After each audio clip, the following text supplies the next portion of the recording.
एक गांव में दो दोस्त रहते थे, आरिफ और नासिर। दोनों बचपन से एक साथ खेलते पढ़ते और हर वक्त एक दूसरे का साथ देते थे।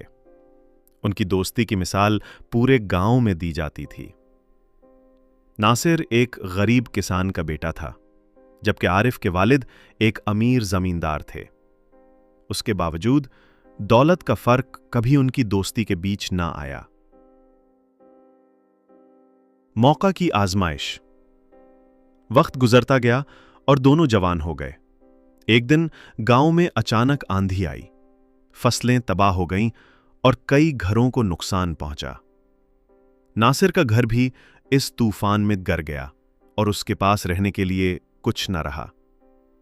नासिर ने सोचा कि वो आरिफ से मदद मांगेगा, क्योंकि वही उसका सबसे अच्छा दोस्त है।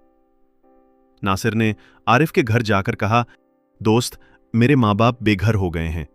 क्या कुछ दिन के लिए हमें तुम्हारे खेत में रहने की इजाजत मिल सकती है? आरिफ ने खामोशी से नासिर को देखा और कहा, नासिर, आजकल हालात सख्त हैं। लोग बातें बनाएंगे अगर मैं तुम्हें अपने खेत में रखूं। मैं शर्मिंदा हूं, मगर मैं कुछ नहीं कर सकता। यह सुनकर नासिर का दिल टूट गया। वो बगैर कुछ कहे वापस लौट आया। नई शुरुआत। नासिर अपनी मां के साथ गांव के बाहर एक पुरानी झोपड़ी में रहने लगा। उसने दिन रात मेहनत की, दूसरों के खेतों में काम किया और कुछ पैसे जमा किए। आहिस्ता आहिस्ता वो एक कामयाब किसान बन गया। उसने न सिर्फ अपना घर बनाया, बल्कि दूसरों की भी मदद करने लगा।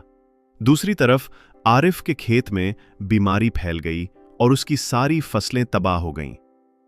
एक दिन वो खुद नासिर के पास मदद के लिए गया। नासिर ने उसे देखा, मुस्कुराया और कहा, दोस्ती का मतलब यही होता है आरिफ, जो वक्त पर साथ दे, चाहे हालात कैसे भी हों। नासिर ने बगैर कोई शिकायत किए आरिफ की मदद की, उसे रहने की जगह दी और खेत में काम भी दिया।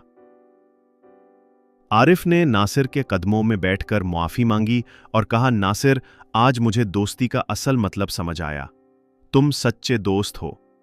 नासिर ने सिर्फ इतना कहा, जो वक्त पर ना आए वो दोस्त नहीं, सिर्फ नाम का